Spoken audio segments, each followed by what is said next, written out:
फक्त उद्याचा दिवस जे 3ला आपण 3:30ला येत होतो त्याऐवजी 1ला यावं लागेल. दुपारचं जेवण घरून करून या.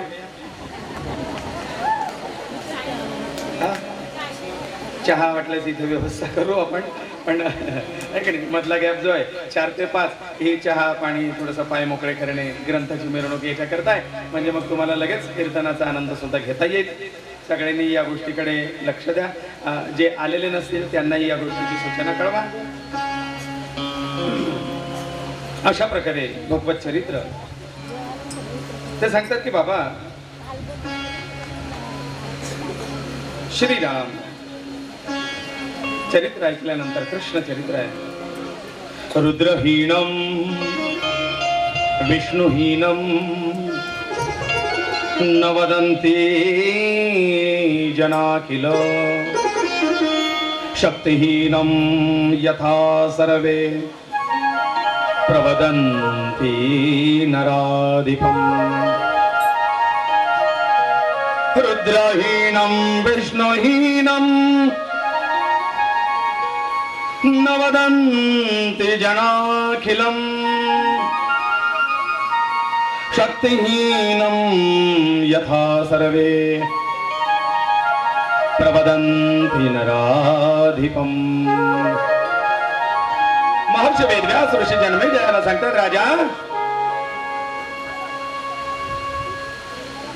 व्यवहारात काल अभय भाऊ दिवसभर झोपून होते ना. काय झालं होतं? तब्येत बरी नव्हती, प्रकृती बिघडली. त्याच्याने काय वाटलं?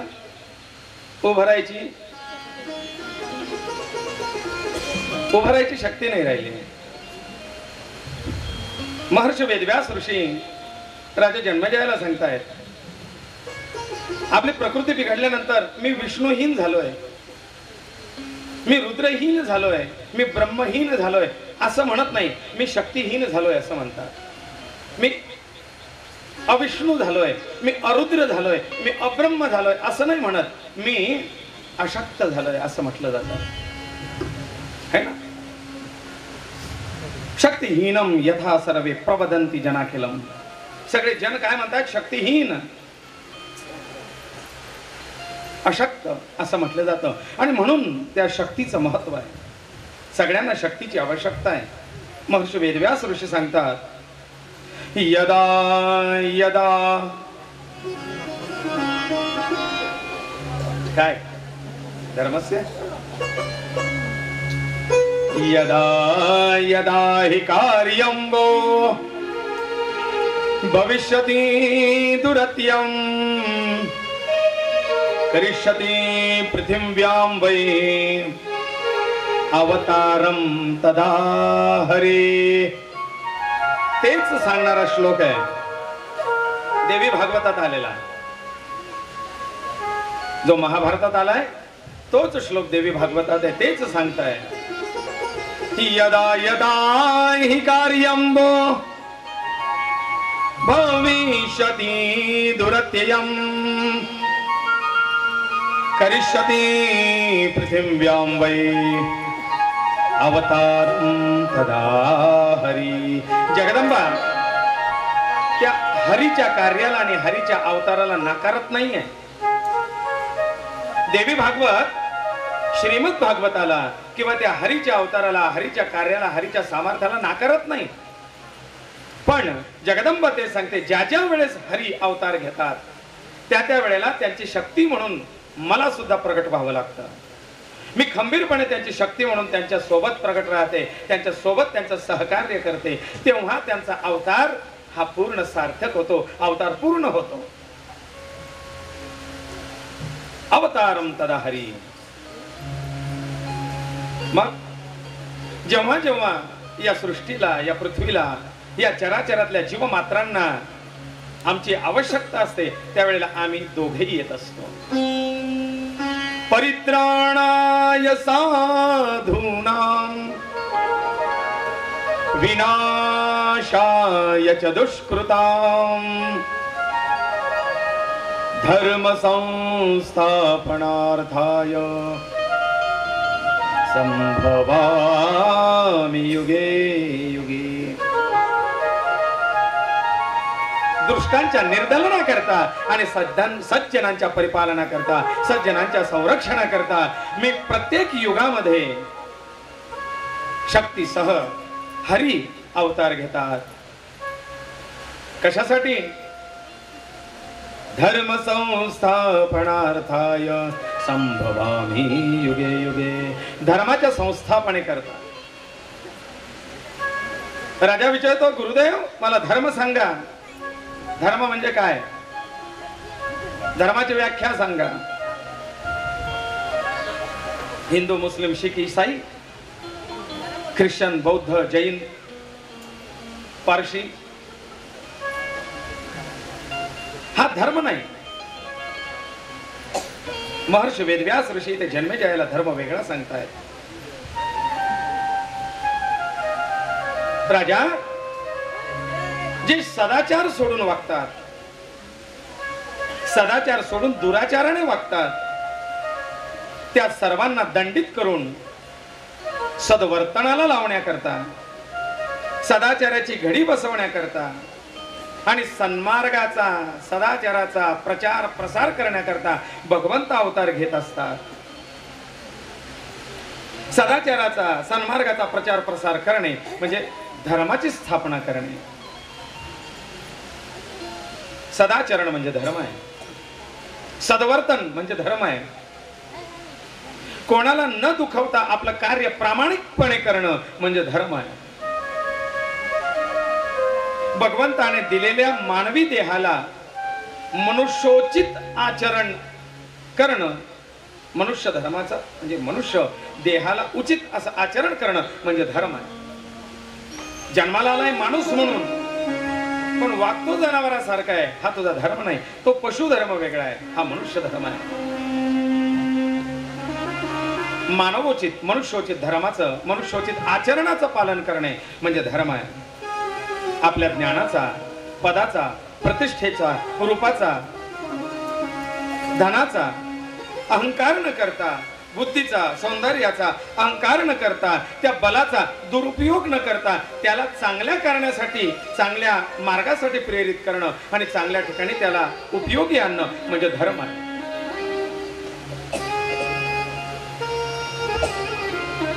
सुयोग्य वापर, सुयोग्य उपयोग म्हणजे धर्म आहे.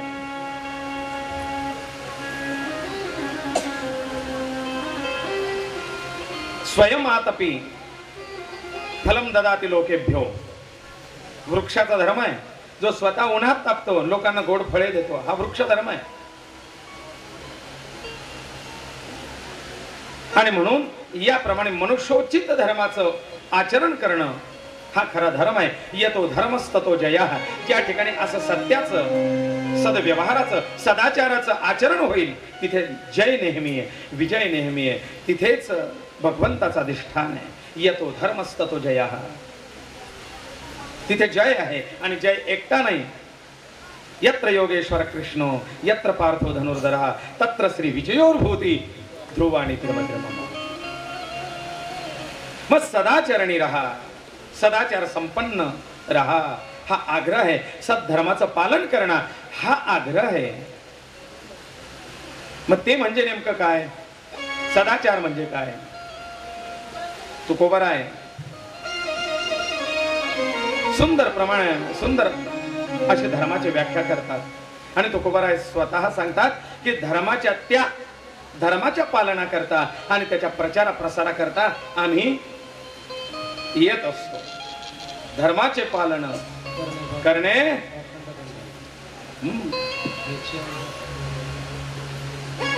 करणे पाखंड खंडन. हा जो दुर्व्यवहार आहे ना, हा दुर्व्यवहार रूपी पाखंडाचं खंडन करून तर धर्माचं पालना करता, त्या धर्माच्या वृद्धी करता धर्माचे पालन करणे पाखंड खंडन हेच आम्हा करणे का बीज वाढवावे ना. त्यांनी म्हटलंय का धर्माचे पालन करणे गल्लोगल्ली दंगल हेच आम्हा करणे काम. तुरुंग भरावे जाम. नाही. तीक्ष्ण उत्तर आहे. पाखंडाचं खंडन करण्याकरता आमच्याजवळ तीक्ष्ण उत्तर आहेत, प्रमाण आहेत.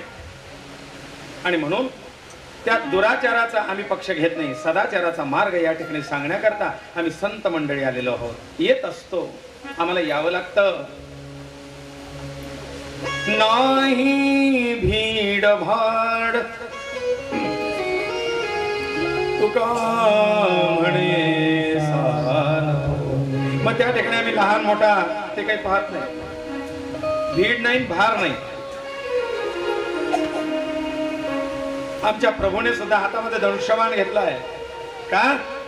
जिथे गरज वाटेल त्या ठिकाणी शस्त्र चालव. पाखंडाचं खंडन कर आणि चांगल्या धर्माचं, सद्वर्तनाचं, सदाचरणाचा पक्ष वाढव. सुंदर.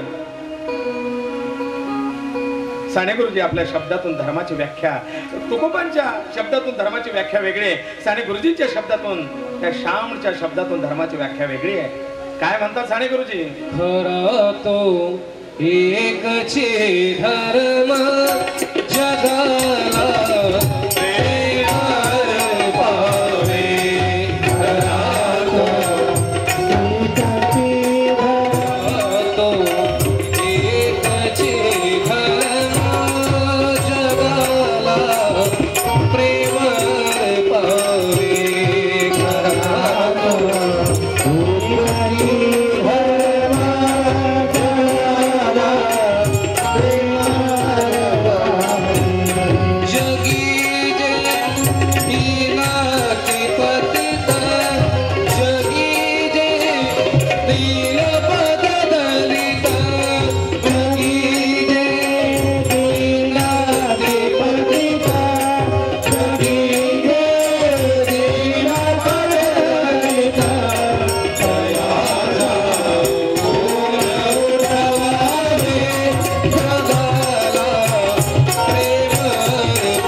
सर्वही द्यावी गुणांना तुच्छ लेखावे जगाला प्रेमाने पावे घरात एकटे धर्मा जगाला प्रेमाने पावे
धर्म शिकवला जायचा.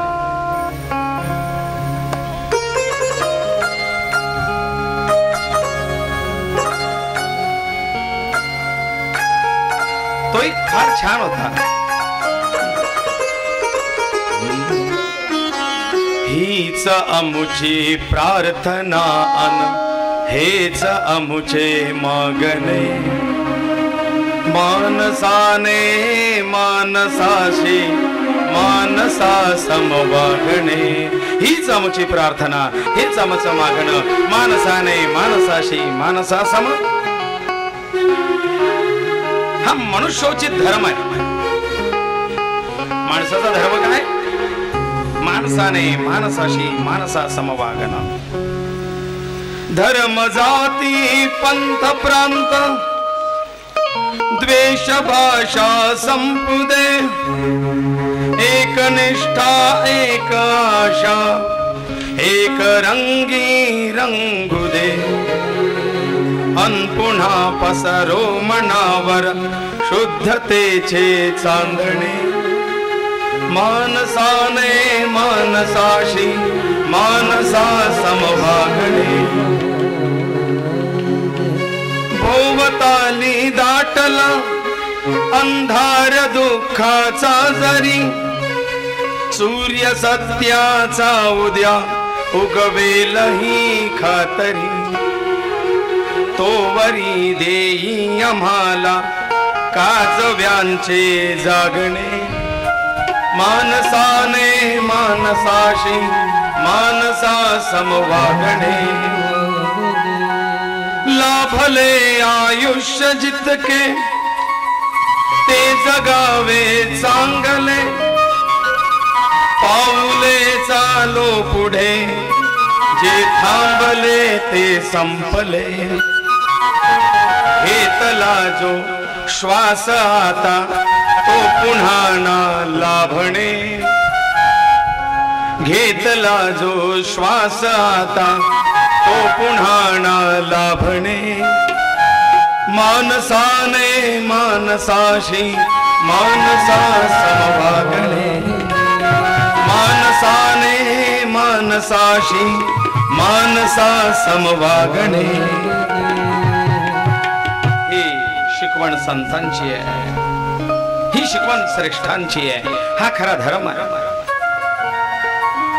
बघा ना, 2-4 दिवस ठाकूराजी नाचायला नव्हती तर मी आठवण काढलं आहे की नाही.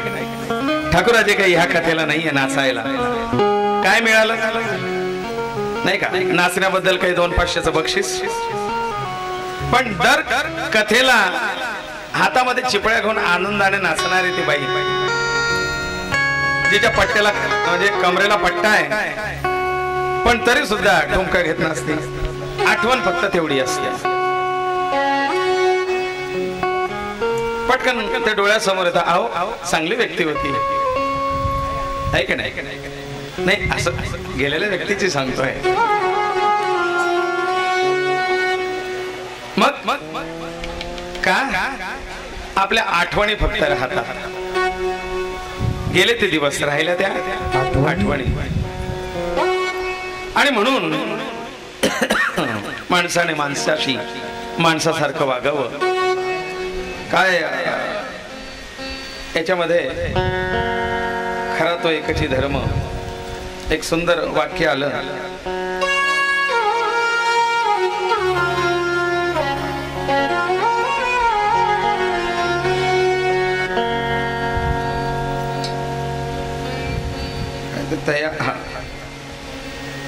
जगी जे दीन अतिपतित, जगी जे दीन पद दलित, तया जाऊन उठवावे. कुठून? पंक्तीतून.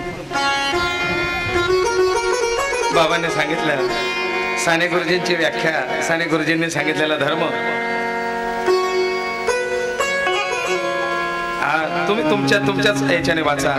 मला ते अक्षर जमत नाही, समजत नाही. तुम्हाला सगळ्यांना चान्स, संधी मिळणार आहे, तर तुम्हीच तुमच्या स्वमुखाने आणि गोड शब्दाने सगळ्यांपर्यंत सांगा, सगळ्यांपर्यंत पोहोचवा. कारण मागची जी एक चिठ्ठी तुमची अजून माझ्या जवळ आहे, लावून ठेवली आहे. याच धर्माच्या संस्थापने करता तो आनंद, तो बंधुभाव, सगळ्यांशी प्रेमाने वागावं, जगावं, आहे तो आनंद, आहे ते जीवन कसं उपभोगावं. कदाचित खोडकरही असावं, कदाचित कष्टही सहन करावे, कधी राज उपभोगही भोगावेत, कधी युद्धाच्या प्रसंगाला सामोरं जावं, कधी आपल्याच नातेवाईकांना एकमेकाशी लढताना पाहत दुःखित न होता हे कर्मभोग आहेत असं भोग समजून स्थिर राहावं. आणि जो दिवस येईल त्या दिवशी हाक मारली की त्या हाकेला ओ देऊन जग सोडून निघून जावं, हे सगळं सांगण्याकरता हा कृष्ण अवतार आहे, कृष्ण चरित्र आहे. लांछनही स्वीकारलं लोकांनी दिलेल्या, चोर, लबाड, कपटी, पळकुटा, रणछोड, ही या सगळ्या शब्दांनाही स्वीकारलं आनंदाने, पदवी म्हणून.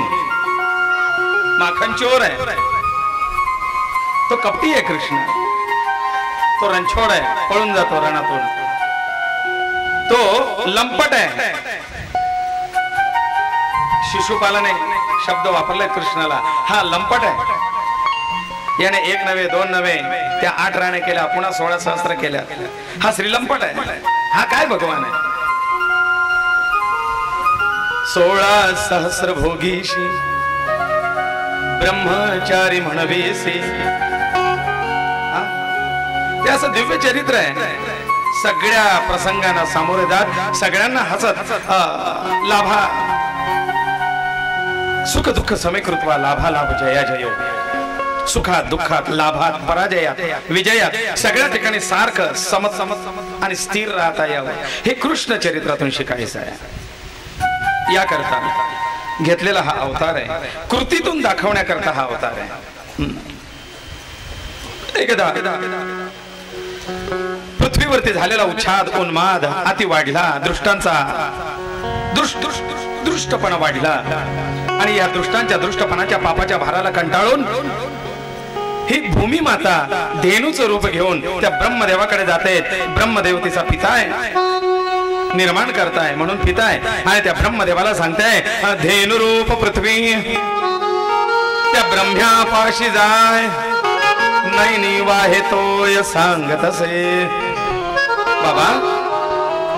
बाबा खूप त्रास होतोय, बाबा हा त्रास दूर करा, मला आता असंही आहे, हा पापाचा भार मला सहन होत नाही. ब्रह्मदेवाने त्या पृथ्वीला घेऊन नारायणाकडे वैकुंठात आले. देवा काय म्हणते ही? कारण नारायणाची पत्नी आहे, विष्णू पत्नी नमस्तुभ्यं पादस्पर्शम क्षमस्व मे. वेळ नाही त्याच्यामुळे धावता सांगतो, पण समजेल असं सांगतो. नारायणाने विचारलं काय त्रास आहे. त्यावेळेला त्या भूमीने वसुंधरेने सांगितलं देवा पापाचा फार भार झालाय. आता तो असह्य आहे, सहन होत नाही. तुम्ही काहीतरी करा आणि हे पाप दूर करा, पाप्यांचा भार दूर करा. देवसभा ठरली. अवतार कार्य निश्चित झालं. कोणी कसं कुठल्या स्वरूपात केव्हा अवतरित व्हायचं हे निश्चित झालं आणि ठरलेल्या प्रमाणे ती वेळेची वाट पाहू लागले. इकडे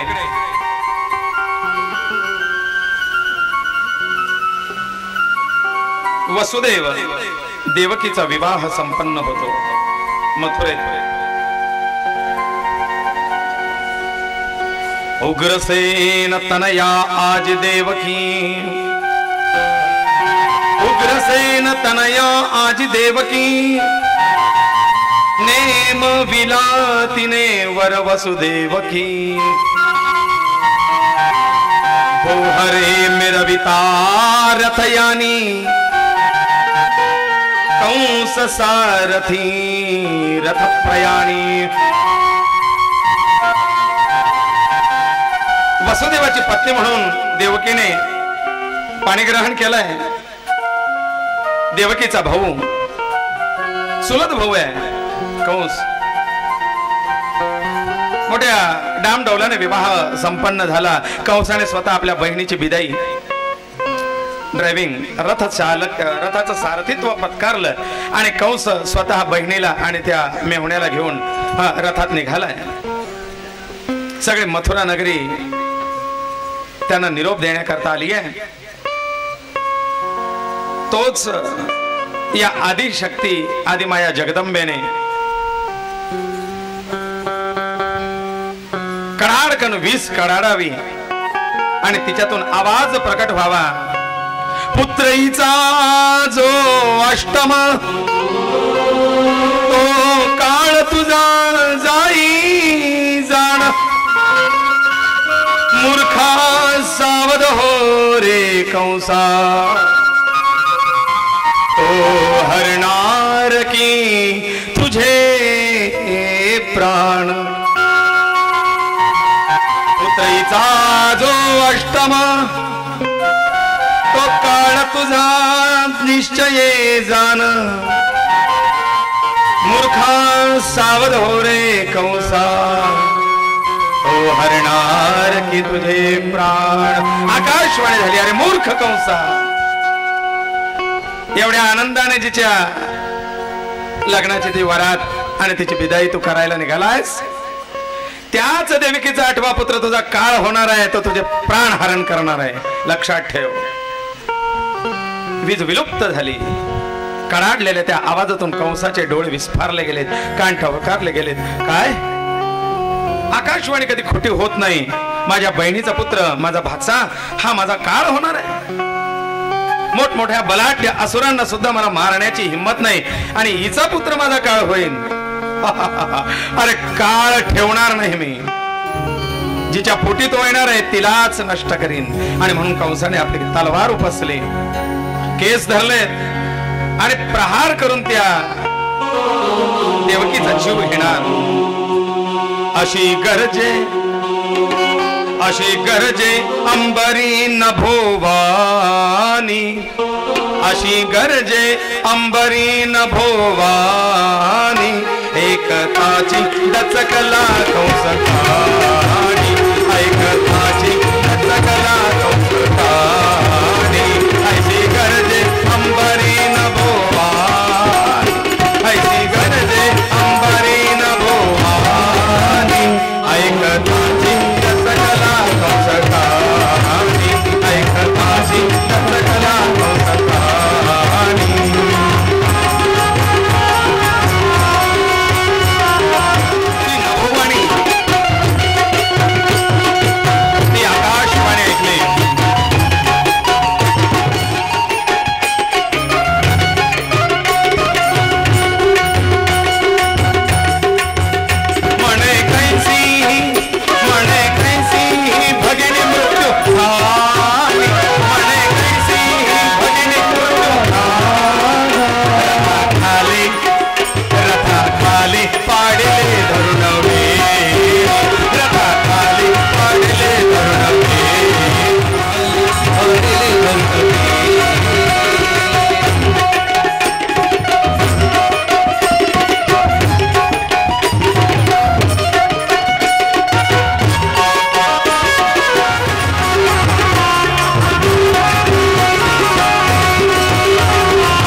खाली पाडिली धरून तिची वेणी. वेणी धरली शस्त्र चालवणार. न्यहन्नस्यासे भयं सौम्य यदि साह्य शरीरवा पुत्रान् समर्पयिष्येस्या यतस्ते भयमुत्थितम्. वसुदेव आडवे होतात आणि वसुदेव सांगतात तुला माझ्या पुत्रापासून भय, तुझ्या बहिणीपासून तर तुला भय नाही ना कंसा. मला होणारं प्रत्येक आपत्य मी तुझ्या स्वाधीन करीन, पण बहिणीच्या स्त्रीच्या हत्येचं पातक घेऊ नकोस. सर्व बालक कंसाला देण्याचं वचन दिलंय. कंसाने या दोघांना बंदीखान्यात टाकलं. उभयता ते ठेवी मग बंदिशाळे. उभयतांना बंदिशाळेत ठेवलंय. रक्षणाला बैसविले अनेक सैन्य दैत्य भयंकर असे पहारेकरी असुर ठेवले. रक्षणाला बैसविले दैत्य पाळे. प्रथम झाला पुत्र तिजतये वेळी दिला कंसाने उनी शीघ्र बाळी. पहिला पुत्र झाला. वसुदेवाने प्रामाणिकपणे कंसाला नेऊन दिलाय. राजा आम्हाला पहिला अपत्य झालंय. दिलेल्या वचनाप्रमाणे हे बाळ तुझ्या स्वाधीन. कंसाने त्याला मारणार तेवढ्या त्याच्या डोक्यात विचार आला, अरे आठवं काळ आहे ना, बाळ किती सुंदर आहे, कोमल आहे, कोवळा आहे, का विनाकारण याचे प्राण घेऊ. कंस पण चांगला होता.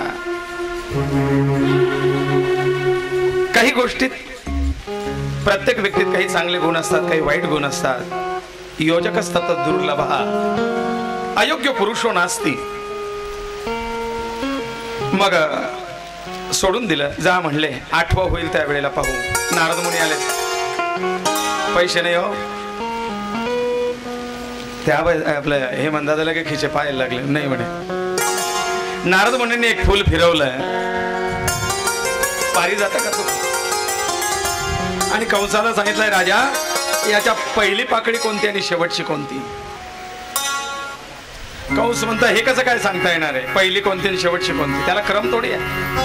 अरे म्हणले, मग तुला माहिती नाही का तो विष्णू किती कपटी आहे. तो पहिला आठवा होऊन येईल का आठवा पहिला होऊन येईल हे सांगता येत नाही. काय समजाय समज राजा, बाकी तू शहाणा आहेस.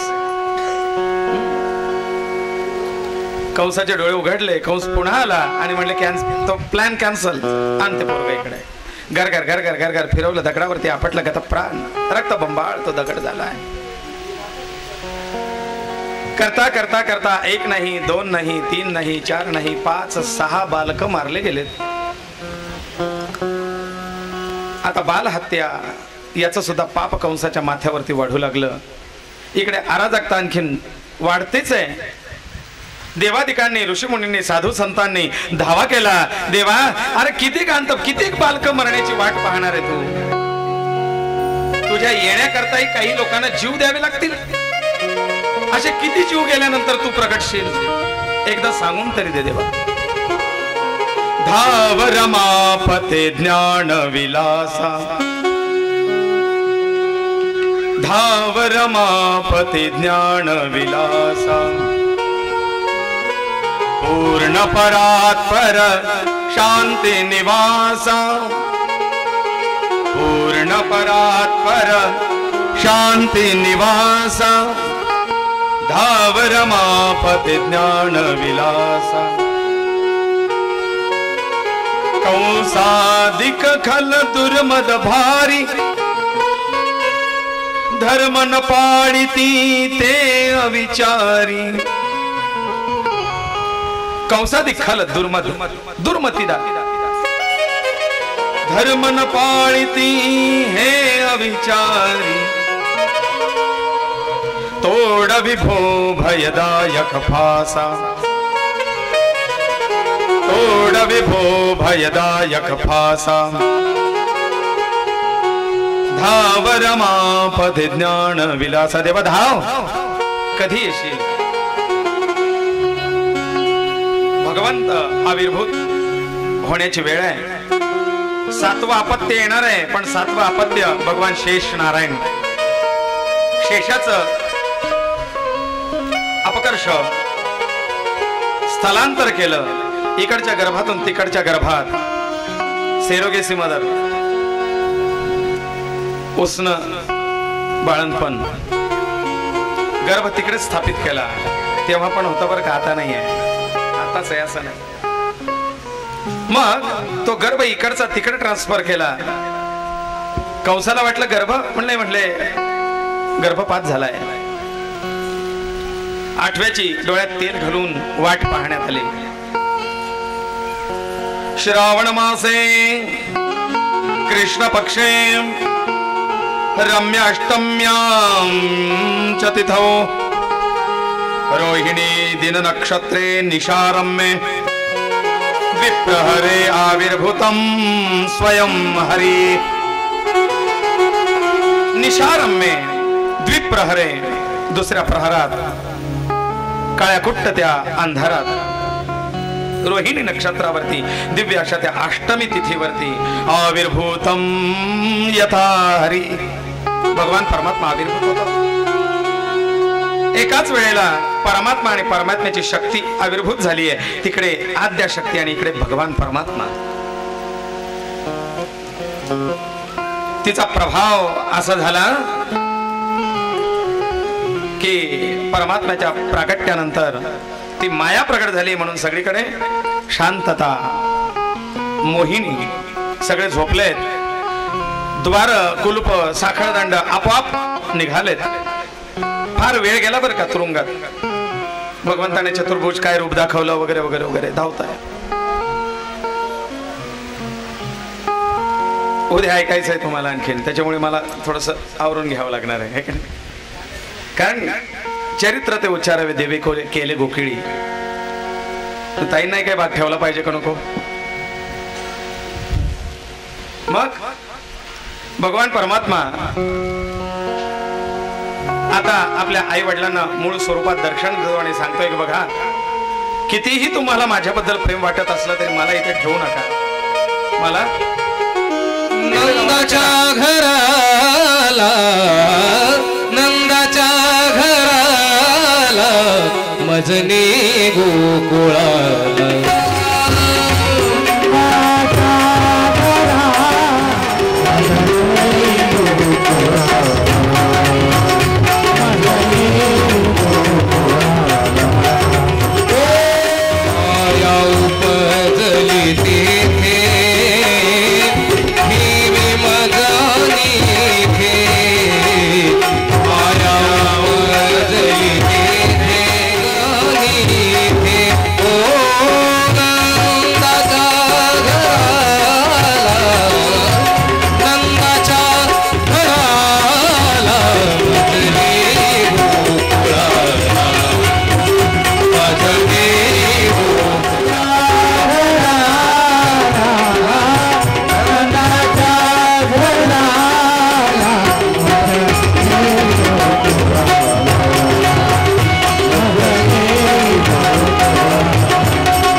वसुदेव देवकींना सांगतात की तिकडे नंद बाबांकडे मला पोहोचवा आणि तिथे ती आदिमाया योगिनी प्रकट झाली आहे, तिला घेऊन या.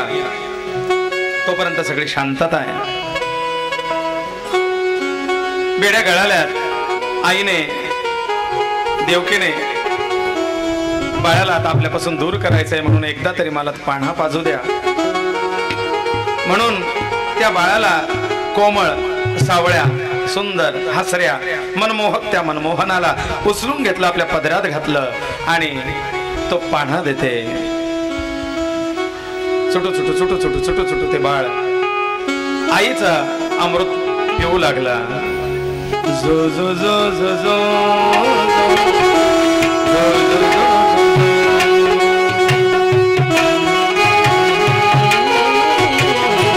आईच्या डोळ्यातला अश्रूचा बांध काही थांबायचं नाव घेत नाही. अश्रुबांध थांबायचं नाव घेत नाही, जड अंतःकरणाने वसुदेवाने सांगितलं तू ऐकलं नाहीस, बाळाचं हित त्याच्यात आहे, तुला सोडावं लागेल.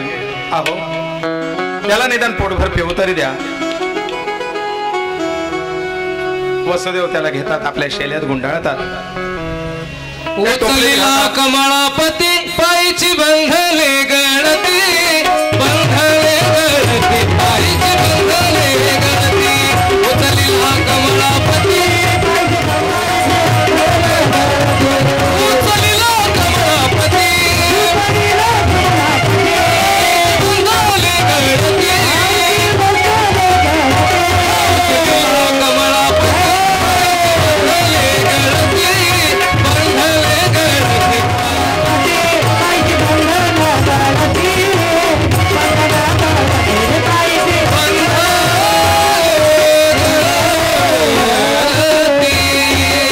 निघाले कड कड कड कड कड कड द्वार उघडतात, यमुनेच्या दिशेने चालू लागले. त्या दिवशी मुसळधार पाऊस पण आहे. हो धो गरजत पाऊस आला, इतका पाऊस आहे मेघांचाही गडगडाट झाला. धो धो गरजत पाऊस आला. यमुनेतून वाट, शेष मागे छत्र धरतायत. भगवंताच्या पायाचे चरण स्पर्श करून यमुनेने वाट दिली, भगवंताला पार केलंय. बघा, जो सगळ्यांना या भवसागरातून पार करतो त्याला वसुदेव पार करतायत. नंद बाबाकडे पोहोचले तर तिकडे सगळे दरवाजे उघडे होते.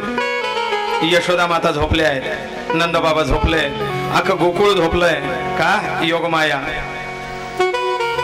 दार उघडीच आहेत. याला तिथे ठेवलंय, त्या योगमायेला आपल्या टोपलीत घेतलंय, आपल्या डोक्यावरती घेतलं, पुन्हा परत आलेत. कडकड कडकड कडकड पुन्हा बंधन. आता जिथे माया आली तिथे बंधन आलेत आणि बंधनात अडकावं लागलं. पुन्हा ते साखळ्या, पुन्हा ते कुलप, द्वार. निद्रिस्त झालेले ते द्वारपाळ उठलेत. का? कारण इकडे आता ही योगमाया आल्यानंतर हिने टाहो फोडायला सुरुवात केली.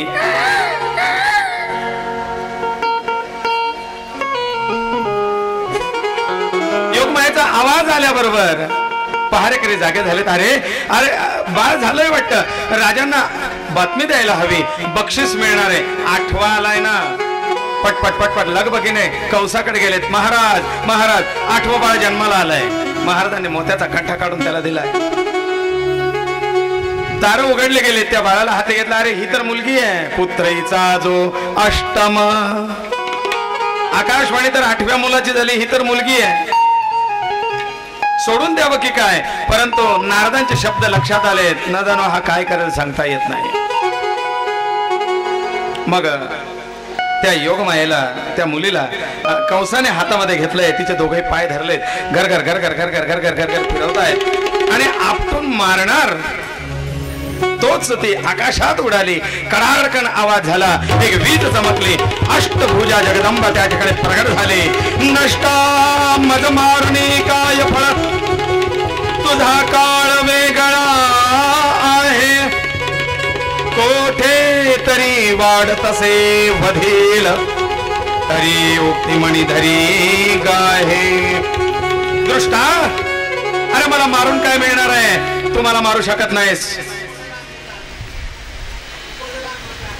तुझ लागी वधी उपजला मज, तुझ लागी वधी उपजला मज.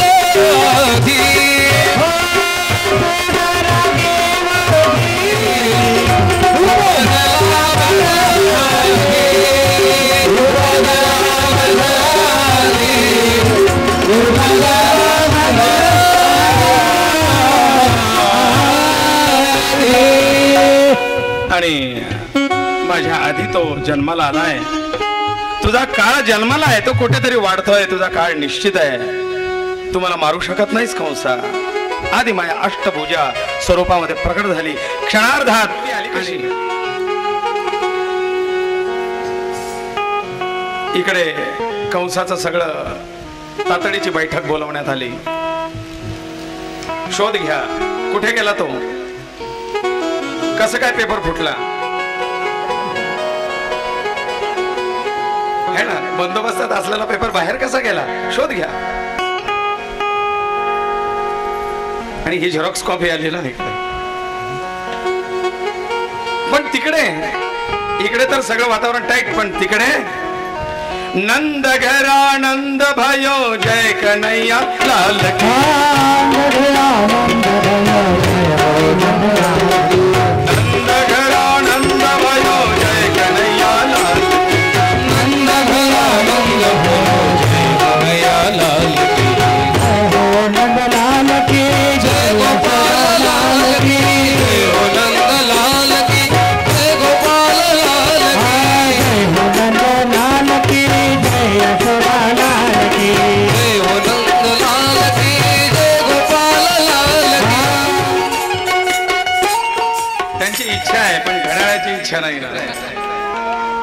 पुढच्या वेळेला 4 तास मागून घेणार आहे आणि स्पेशल कार्यक्रम सकाळचा कवी कट्ट्याचा आणि दुपारचा माझा ठेवायचा आहे बरं.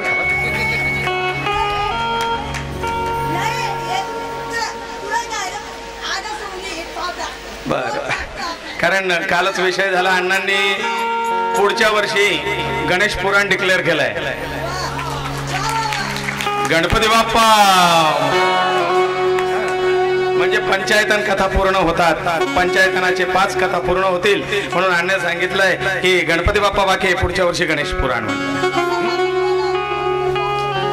मग भगवंताचे तर अनेक उत्सव, अगदी तो काना तिरपा पालथा उलथा झाला उत्सव, तो चालू लागला तरी उत्सव, तो बोलू लागला तरी उत्सव. काय श्रीमंती होती घरची नंदबाबांच्या, लाख गाई दान केल्या होत्या जन्माच्या वेळेला नुसत्या. आणि आता तर लक्ष्मीचा पतीच आला होता. मग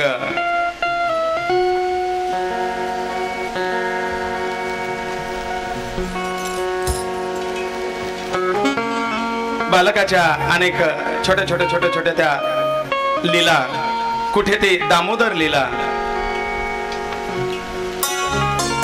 कमरेला उखळ बांधलंय, कुठे त्या लोणी खायचंय, दूध प्यायचंय, कुठे माती खाण्याच्या लीला. मी थोडक्यात चालतो. अनेक अगदी 5व्या-6व्या दिवसापासून देवावरती संकट यायला सुरुवात झाली. ती पुतना मारली, तो शकटासूर मारला, तृणावर्त मारला.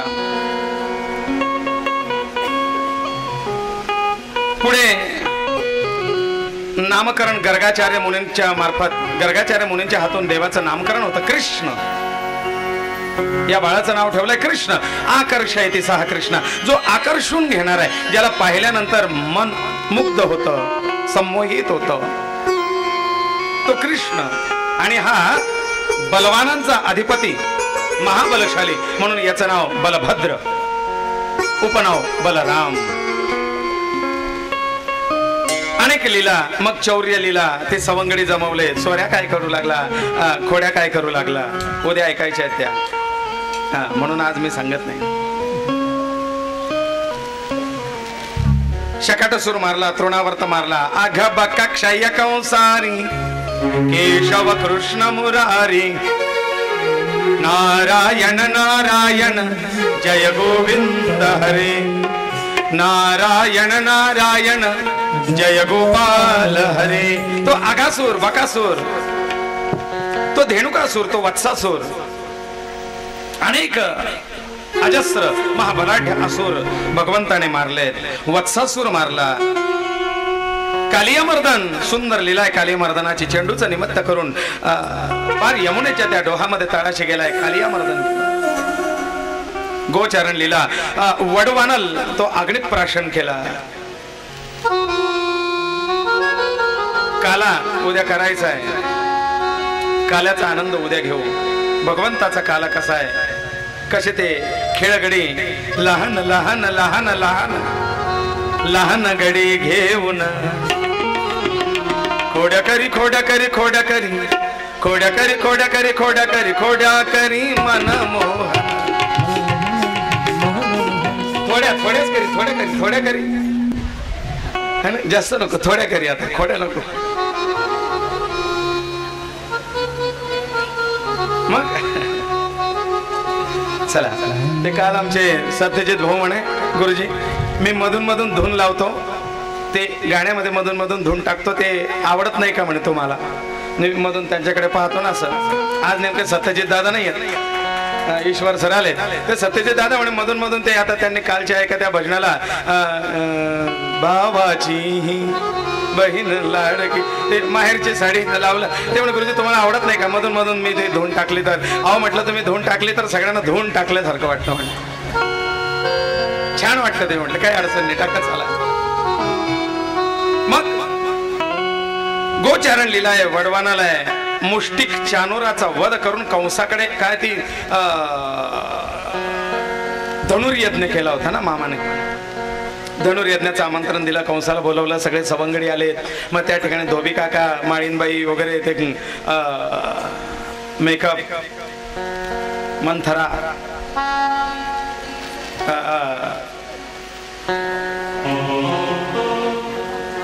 हत्तीचं नाव आपलं मद्यप्राशन करून त्याला कुवलया पीड नावाचा हत्ती, त्यालाही मारलं. तोही शापित होता आणि म्हणून भगवंताच्या हातून त्याला मृत्यू आहे. कुवलया पीड. पुढे गेले, तो मुष्टिक मारला, चानूर मारला. शेवटी कंसाला राजगादीवरतून ओढून एका मुष्टी प्रहारामध्ये कंसाचा वध केला. गोपाल कृष्ण भगवान की धनुर्यज्ञ जिंकून घेतला. धनुर्यज्ञात ठेवलेला धनुष्यही भगवंताने तोडलाय. आई वडिलांना मुक्त केलं, बंदीखान्यात जे होते ते. कंसाच्या वडिलांना पुन्हा त्या राजगादीवरती बसवलं. इकडे माता पिता मुक्त झाले, त्यांच्या सोबत आता भगवान गोपाल कृष्ण राहू लागले. मग आई वडिलांनी त्यांना शाळेत टाकलं. म्हणले तिकडे चोऱ्या माऱ्या भरपूर झाल्या, आता जरा शाळेत जात जा. शाळेत जायला लागले. संदीपणी मुनींच्या आश्रमामध्ये 64 दिवसात 64 दिवसात 64 कला अवगत केल्यात. शाळा फक्त 64 दिवसाची केली बरं का. 64 दिवस भगवंत शाळेत गेलेत, 64 कला अवगत केल्यात. मग पुढे त्याचे आते भाऊ, त्यांचे भेटी झाल्यात.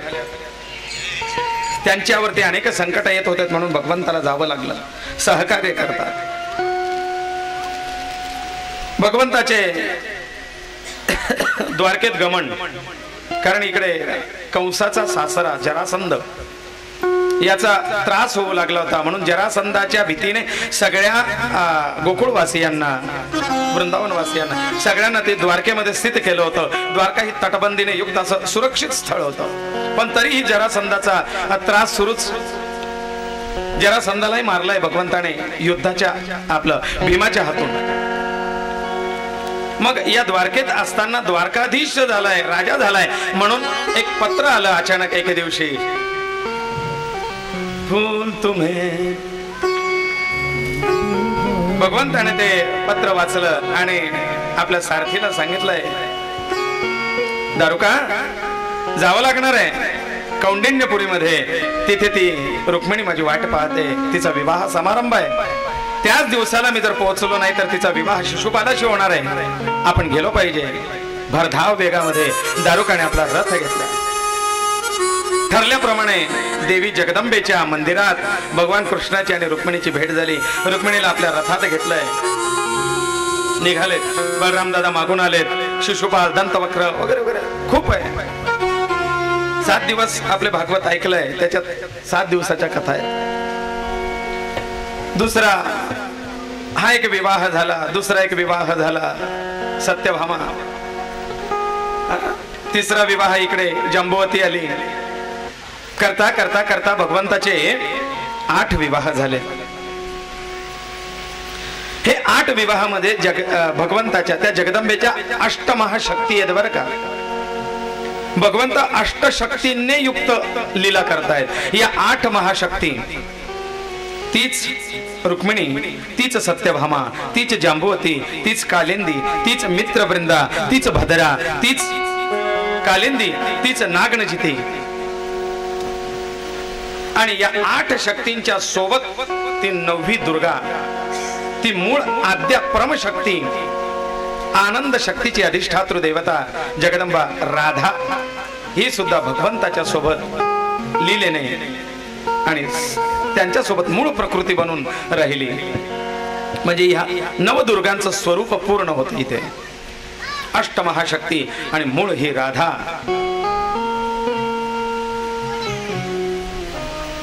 अनेक मारलेत. काल यवन मारला, इकडे ह्या अष्टविवाह झालेत, नंतर मग भौमासूर मारला 16 सहस्र. पुढे संसार सुरू झाला. रुक्मिणीला पुत्र झाला. रुक्मिणीचा पुत्र प्रद्युम्न, त्याचं अपहरण केलं गेलं आणि अपहरण करून शंभरासुराने रुक्मिणीच्या मुलाचं अपहरण केलं होतं. आणि मग हा शंभरासुर मोठा मायावी होता आणि मायावीला मायावी विद्येने, तंत्र विद्येने, तांत्रिक पद्धतीनेच त्याला मारता येणं शक्य होतं. आणि म्हणून भगवंताने आदिमाया जगदंबा योगिनीची उपासना केलेल्याचा उल्लेख आहे. जगदंबेच्या